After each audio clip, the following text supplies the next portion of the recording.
Good morning, praise the Lord. ఈరోజు దేవుడు మనతో మాట్లాడుతున్న వాక్యాన్ని ధ్యానిద్దామా? మార్కు సువార్త 10వ అధ్యాయము 27వ వచనము.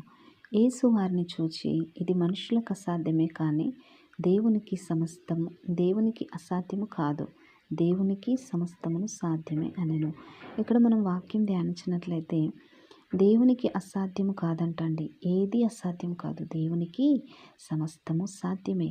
అవునండి, ఈ లోకంలో మనుషునికి కొన్ని చేయగలుగుతాడు, ప్రతిదీ చేయలేడండి. కొన్ని విషయాల్లో సమస్యను తీర్చుకోగలుగుతాడు, కొన్ని కఠినమైన వాటిని తను చేయలేకపోతాడు. అంటే ఈవెన్ మనమే మనుషులం అంటే ఎవరం? మనమే. కాబట్టి మనం అన్ని విషయాల్లో పర్ఫెక్ట్గా ఉండమండి. ఏదో కొన్ని విషయాలలో పర్ఫెక్ట్గా ఉండలేం మనం. కాబట్టి మన ప్రభువుకు సమస్తము సాధ్యమై ఉన్నది అని వాక్యం ద్వారా దేవుడు సెలవిస్తున్నాడు.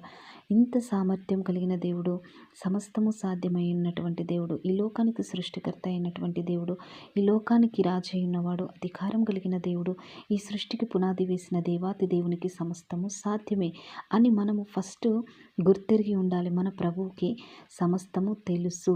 మన ఫ్యూచరు, మన ఆలోచన, మన యొక్క నడవడిక, మన ప్రతిదీ, మనల్ని సృష్టించిన ప్రభువుకి సమస్తము తెలుసు అన్న జ్ఞానం మనం కలిగి ఉన్నట్లయితే మనకు అసాధ్యమైన పనులను దేవుని యొద్దకు మనం తీసుకెళ్ళగలుగుతాం. వాక్యం సెలవిచ్చిన రీతిగా వాక్యం ఏం చెప్తుందో మనం గ్రహించాలండి. మొదటగా ప్రభు చెప్తున్న వాక్యానికి మనం లోబడాలి, విధేయత కలిగి ఉండాలి.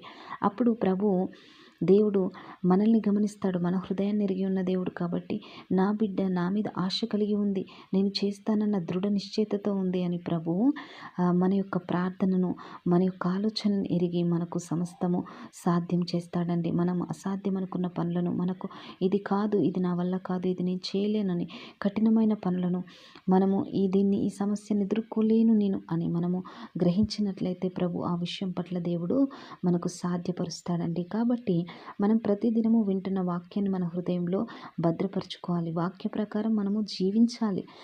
దేవుడు ఒక రూల్స్ అండ్ కండిషన్స్ ఉన్నాయి. ఏంటంటే ప్రతి ఒక్కదానికి మనం ఎక్కడికి వెళ్ళినా కానీ, మనం ఏదైనా చదువుతున్నా కానీ ప్రతిదానికి ప్రతిదానికి ఒక కండిషన్ అనేది ఉంటుందండి. అది మనము కూడా ప్రభువులోకి మనము పరిశుద్ధంగా జీవించాలన్నా, ప్రభు యొక్క కార్యాలు మనం చూడాలన్నా, భీకరమైన కార్యాలు, అద్భుత కార్యాలు దేవుని పట్ల మనము చూడాలన్నా దేవుని మీద మనకు విశ్వాసం ఉండాలి. మొదటగా దేవుని కార్యాల మీద మనం నమ్మకం కలిగి ఉండాలి.